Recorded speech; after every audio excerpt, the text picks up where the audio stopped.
Good morning, I'm Carl Williamson, co-manager of the Nexus Solutions portfolio, and I'm here in London with Nick Davis, the manager of the Nexus Dynamic portfolio.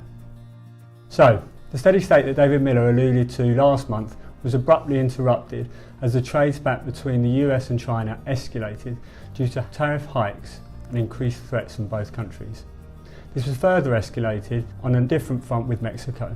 Time will tell as to whether this is just part of Trump's negotiation tactics. That is, put the opposition under extreme pressure, particularly at the last minute, in order to obtain the most favourable outcome. Major risks remain, but we stick to our view that the trade war threats will be contained. For investors, this meant global equities fell by around 6% in May. Sterling investors were cushioned to a certain extent by a weakness of sterling that meant that for us equity markets fell by closer to 3%. What this meant for the portfolios was that Solutions was down by 1.1% in the month and Dynamic was down by 2.3%.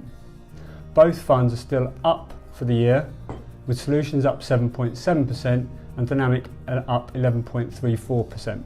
As well as the currency, Solutions was cushioned by other assets in the portfolio, including gilts.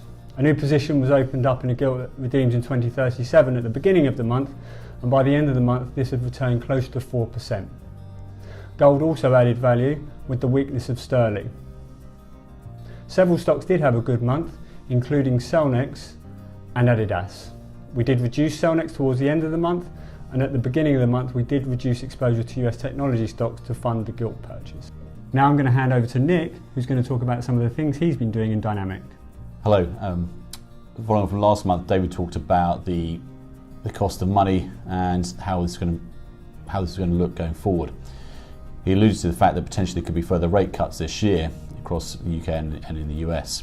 And indeed, over the last week, we've seen comments from the Federal Reserve Chairman, Jerome Powell, indicating this well may be the case. In fact, with lower interest rates, this is broadly supportive of equity markets, and we feel fairly confident still about this, despite the trade war issues that Carl has spoken about earlier. It's been an interesting month for markets, with the trade wars having a big impact on markets in general, but despite this, a number of our stocks have performed particularly well. As Carl mentioned earlier, Cellnex and Adidas both providing high double-digit returns. It's been very helpful to the portfolio overall in terms of the performance in a difficult market. In the UK, with Brexit concerns and political concerns, still a number of stocks have performed quite well. Sophos, breaking the trend for technology stocks over the month, has done well, and also Smith & Nephew on the healthcare side has been a strong performer for us. In terms of the US, a very mixed month, where actually one of the insurance companies, AIG, was one of the best performing holdings. And apart from that, it's been healthcare stocks and consumer staples such as Coca-Cola and Mondelez, the famous maker of Toblerones and Cadbury's chocolate now in the UK. These stocks have all performed particularly well and given us a helpful fillip in terms of the performance in a difficult market. We are in a quiet period for company news, and some of these stocks I've mentioned earlier were helped by good results for the first quarter of the year. We're heading to the summer months, so this leaves us with a period of general quietness in markets traditionally. However, the key question is what impact the trade tariff negotiations will have as we go forward over the summer.